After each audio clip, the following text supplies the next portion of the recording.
Welcome to the BetaLife show, a place where you can get health information to help you live a better life. This program is proudly brought to you by Betacare Limited. I'm your host, Dr. Olawale Ogunlana, and welcome to today's episode. One of the most misunderstood health topics in Nigeria is mental health. A large number of people believe that mental health should only be discussed in the presence of visible mental illness, and this is a problem. But then again, a lot of people are even afraid of talking about mental health because of the stigma associated with it. You know, it's okay to say you went to see a doctor because you had symptoms of malaria. But then for a key number of Nigeria's population, it's not okay when you said or you tell someone that you went to see a professional or you sought professional help because of your mental health. One thing we must remember is that mental health means more than just the presence or absence of visible mental disorders or conditions. According to the World Health Organization, mental health can be defined as a state of well-being in which an individual realizes his or her abilities, is able to cope with the normal stresses of life, can work productively, and is able to contribute positively to his or her community. There are several other definitions of mental health, and we are going to be going with that today. But then it all comes down to one thing. Mental health is critical for general wellness. On today's episode, we are going to discover why something as seemingly abstract as mental health can be very important and can affect our general wellness. And with me today on today's episode, I'm happy to introduce Chioma and Miracle Iheoma, who are helpline counselors for She Writes Woman, a non-profit organization that is dedicated to mental health in Nigeria, and they've been lending a great support to mental health, giving mental health a voice in Nigeria. You're welcome to the show. Thank you very much. Thank you so much for coming. Really appreciate it. Thank you for having us. All right. So, to the questions. Speaking about mental health globally, why is mental health so important, especially in the context of Nigeria and globally? Chioma, what do you think? Why is mental health so important now at this point in time? Most times, people don't seek mental health intervention on time because they feel they will be stigmatized. They don't see it like the normal way. The people in the society see it as off normal. Whenever you talk about mental health conditions, they see it as off normal. They don't see it as the normal way someone cannot feel okay. Yes. So most times when people have mental health conditions or they don't feel so well considering their mental health, they don't want to seek help because maybe the family will feel like it's a spiritual problem and they want to take them to spiritual centers because they feel that mental health condition is a spiritual problem. And then also because people have this notion about mental health and they have attached a particular kind of mental health condition with mental health. So whenever you say mental health or mental health illness or disorder, they just kind of think of that particular mental health disorder, which is schizophrenia, that has to do with hallucination and then maniac episodes and other psychotic episodes. So, and that is really a problem. It is really a problem. Most people, whenever you talk about mental health condition, they just, you know, I don't want to use that word, but we can't run away from it. That's what people think. Whenever you talk about mental health illness or mental health disorder, they just think the person is mad. Yes. That's a common one. So that's why people are afraid to seek mental, because they don't want to be called mad. And they don't want to be associated. Yes, they don't want to be seen as someone. But then that's not what it is. Mental health is very broad. There are several mental health conditions encompassed in it. So what I'm saying in essence is that people don't usually seek mental health intervention on time until it gets really out of hand, like something like depression. Maybe when the person has committed suicide, that's when they will now start saying, oh, this person was acting this way, was talking this way, and all that. So mental health is very, very important, and it's something that we have to look into. It's something that everyone has to keep watch over. Make sure that you're mentally well. Seek out for mental health intervention if you feel that you need help. Yes. So, Miracle, you know, we are talking about the importance of mental health, and we always tend to ignore that when we talk about health generally, the WHO definition for health actually defines a state of well-being where of, you know, social, mental, and physical well-being. But why is it that that mental part we don't talk about it so much. And why is it that, why are people so afraid? The stigma, why are people so, afraid, like this, this stigmatization? Why is it so like predominant here in Nigeria? All right, thank you for that question. I will start by continuing from where she stopped. Yes. Right. I somewhere in a response, she mentioned that a lot of the times people tend to think that you are mad, right, when they mention mental illness. I would like to say to everyone listening to this, right, from anywhere in the world, that it is actually inhuman, debasing, and stigmatizing to call anyone mad, right? I understand that you might say, oh, but that's what it means. But if you say that, it means that you don't understand the power of vocabularies, right? Because I could say that I am angry, and I could also say I'm peeved. Right, two of them mean the same things contextually, but they carry different rates. I could say sex, I could use the F word. The two of them mean the same thing, but they carry two different rates. The same thing when you say somebody has, or is someone who is living with a mental health condition or illness, and someone is mad. Those are, so when you call somebody mad, it's stigmatizing, and it's one of the reasons people might not want to seek shield themselves from that. Okay, and another thing is the lack of awareness. A lot of the times people don't even understand what mental health is about. So they feel that, oh, just like you said in your introduction, they feel that it's the absence or presence of the mental health condition, not knowing that mental health is in a continuum. So one doesn't necessarily have to be mentally healthy, full-blown mentally healthy, or mentally ill before they seek professional help. So if for instance you have a problem with your relationship, you could talk to a professional. You're having problem with sleep, you could talk to a professional. Your eating habits, there's so many habits you're struggling with letting go. A lot of the times when people are mentally challenged, the first place they want to take them to, like she rightly said, is a religious home, institution, right? And many times, those people facilitate these things because they tell them this is coming from your village, it's coming from what your ancestors did, it's an arrow that was sent, village, exactly. Village people.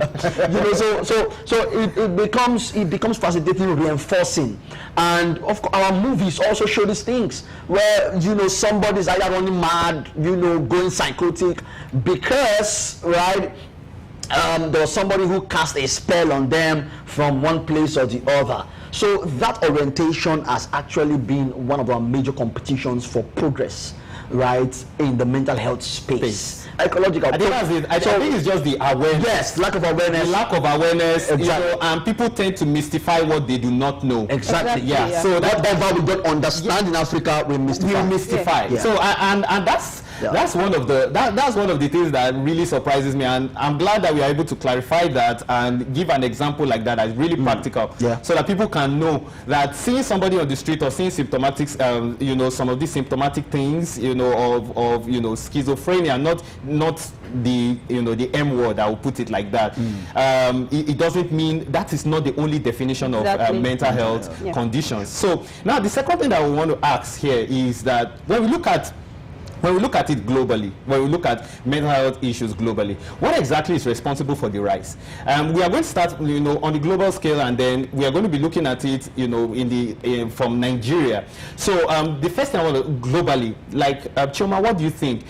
What was responsible? What's been responsible for the rise of mental health issues globally? Okay, I think it has to do majorly with the pandemic.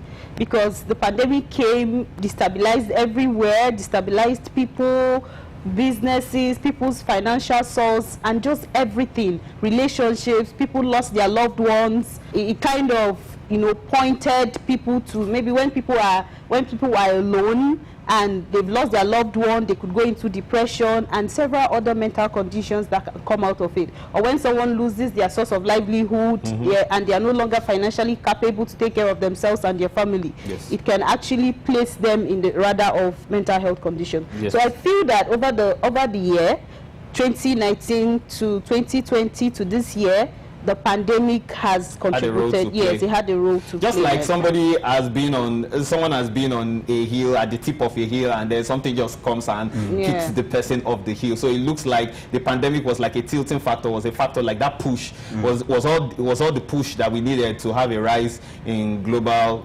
mental health cases. So looking at it, Miracle, the next thing I want to talk about is social media. Okay. The rise and the increased consumption of social media, could it also have a role, especially when we're looking at it from the context of Nigeria? Could it also have a role in, the rise in mental health cases, especially in Nigeria, looking at the statistics that are here now in Nigeria? All right, thank you for that question. I think that yes, social media has a role to play. Every cause of mental illness or a mental condition can be grouped into a model called biopsychosocial model, that is biological factors, psychological factors, and social or environmental factors.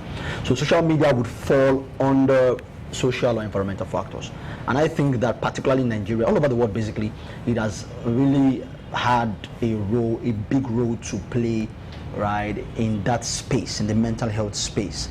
If we start from Twitter, for instance, we know how much Twitter has impacted on the security issues in Nigeria, on a lot of things, right? The NSAS movement, for instance, was impacted a lot by Twitter, which is a social media platform rather. You're right, and we saw how much that affected the mental health of people. In fact, in that period, I got loads and loads of calls from people who just needed someone to talk to. A lot of people, began to develop symptoms of PTSD, post-traumatic stress disorder.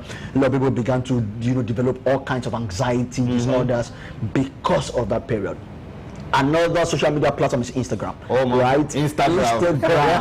Instagram looks like a hub of envy, right? Yes. It's a pepper them gang platform, where people showcase things and all of that, even things they have and they don't have. Yes. Okay. And what people do not understand is people posture a lot on social media. I'm not going to wake up early in the morning and then the first thing I'm going to do is snap myself wearing my underwear. Yeah.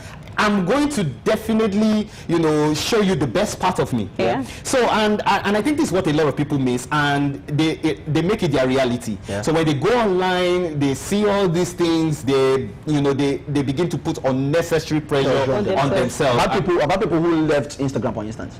I know a couple of people who said, well, I can't just deal with the pressure. Exactly. The subtle pressure Instagram is putting on me. Yes. Because they have seen maybe their classmate or somebody who they think they should be doing better than, who is seemingly doing better than them, who might not really be doing better than them. And of course, a lot of these things have just shed light on our insecurities, our esteem issues, and things like that. Because if you're not secure in yourself and in what you have, who you are, that's when these things begin to affect us. On you. Definitely. Now, the next question that I want to ask is, the common disorders, because most of our viewers out there, they don't actually know.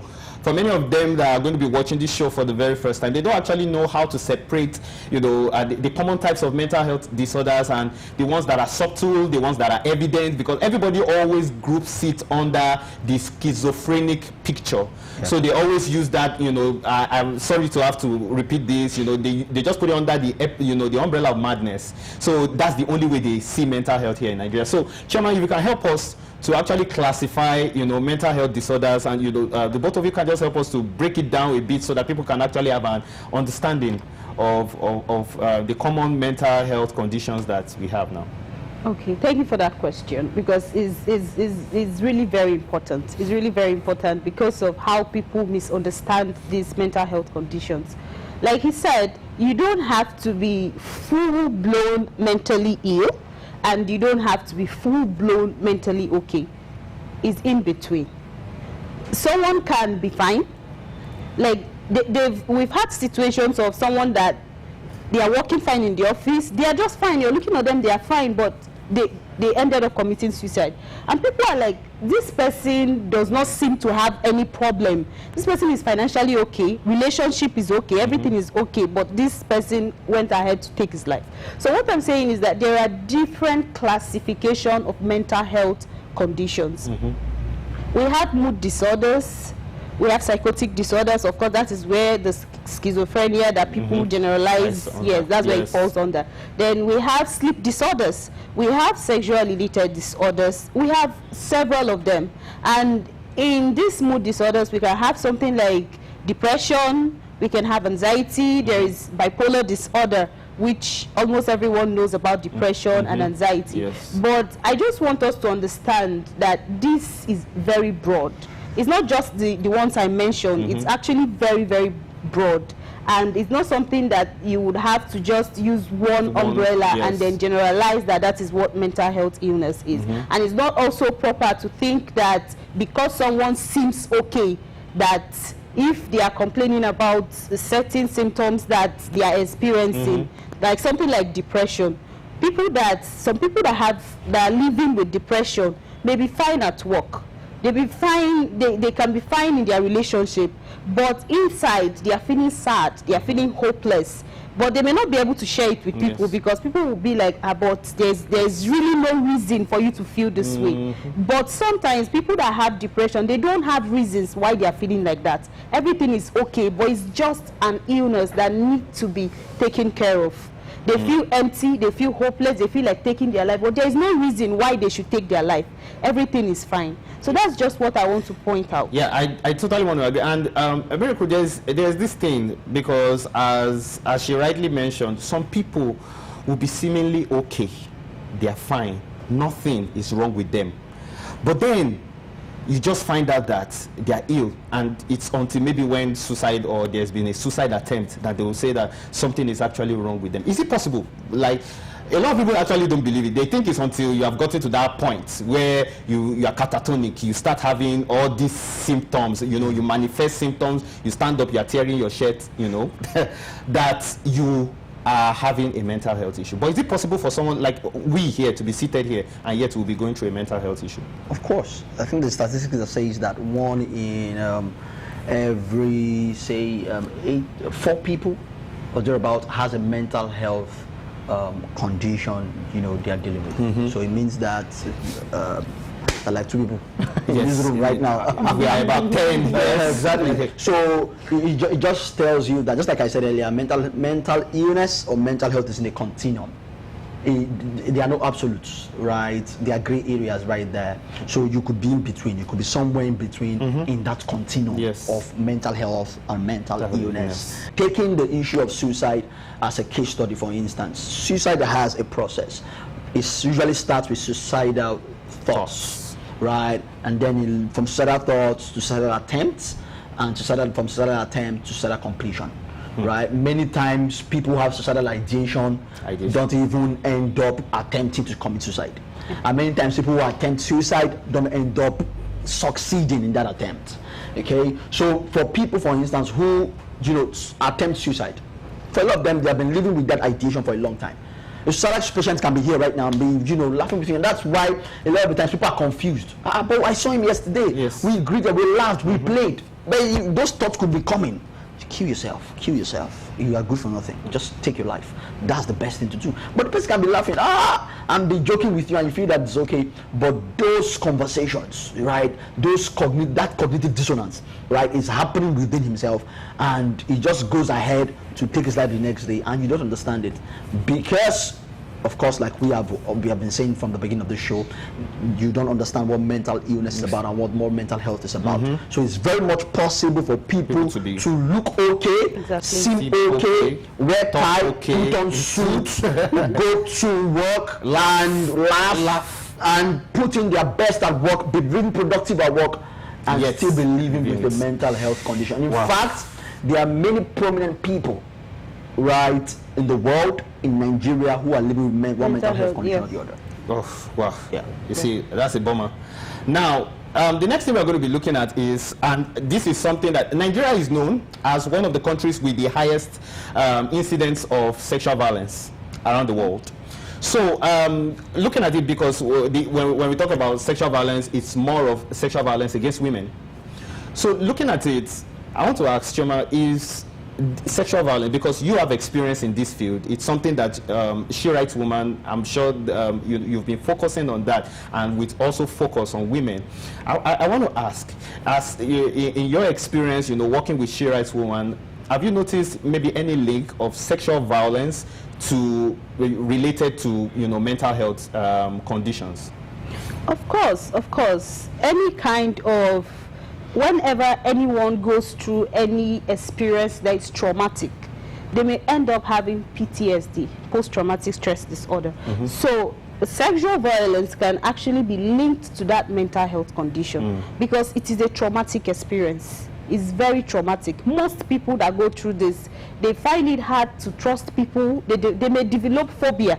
They may develop anxiety. They may even, some of them get to the extent of developing depression and PTSD too. So it's linked. You can link the both of them because there are people that they were sexually molested as a child, and then when they grow up, they cannot be in any relationship.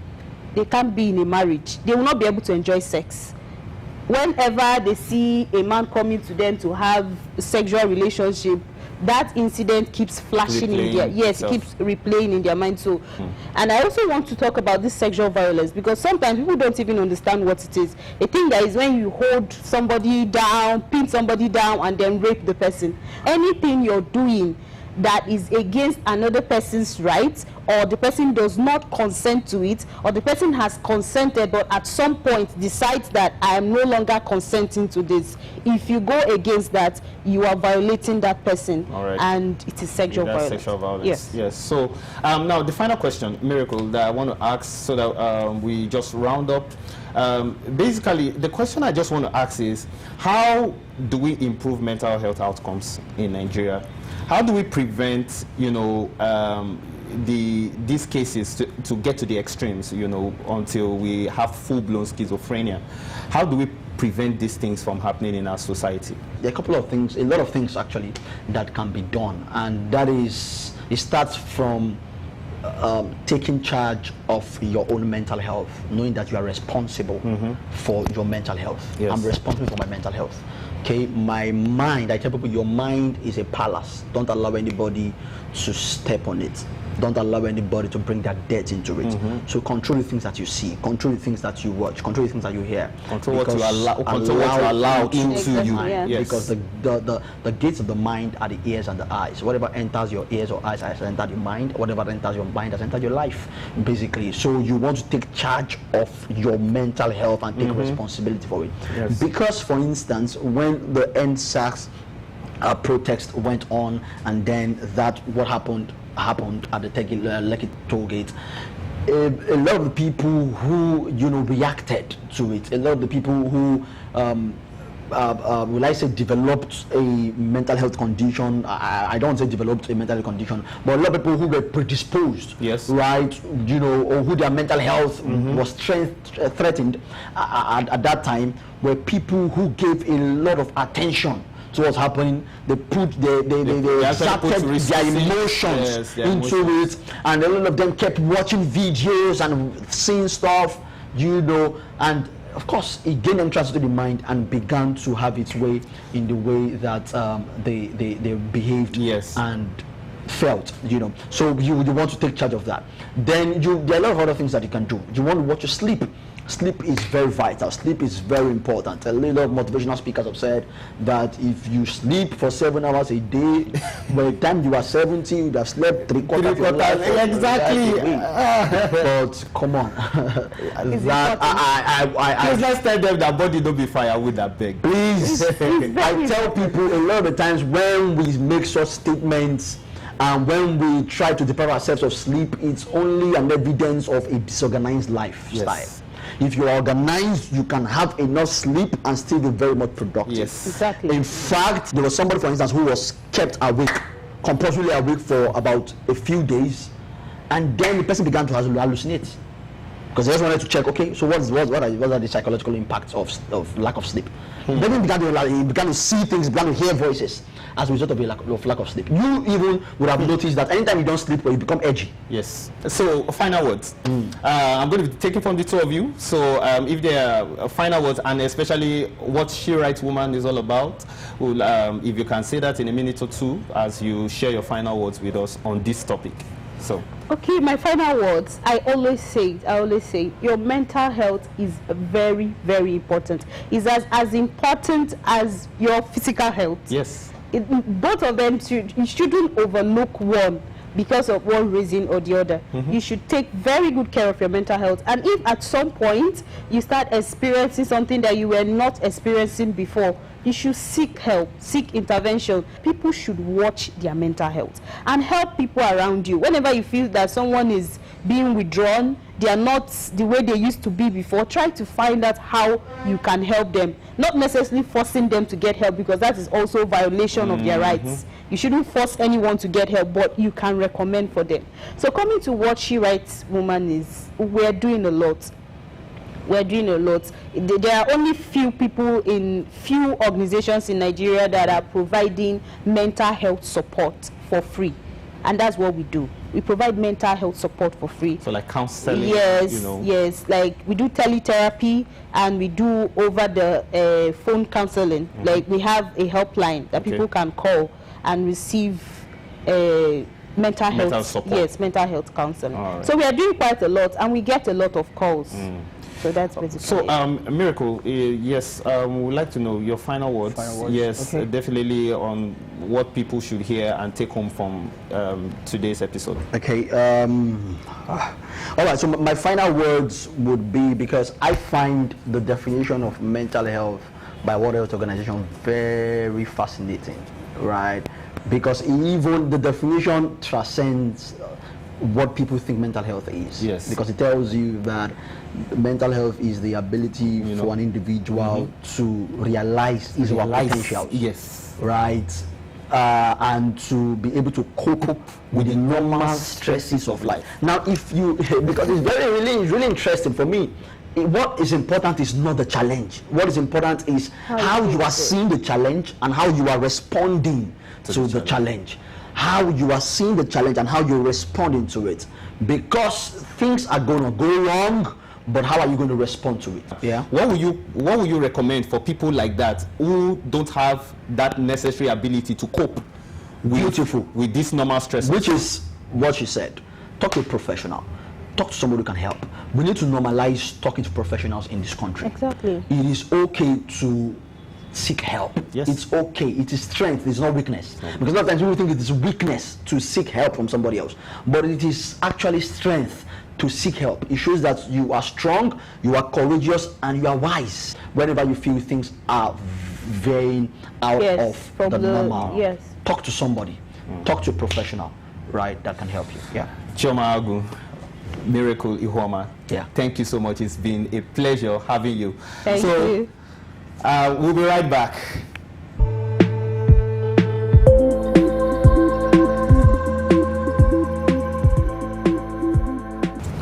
Welcome back. You're still on BetaLife, powered by Betacare Limited. So, and on the show with me, I still have Chioma Agu and Miracle Iheoma.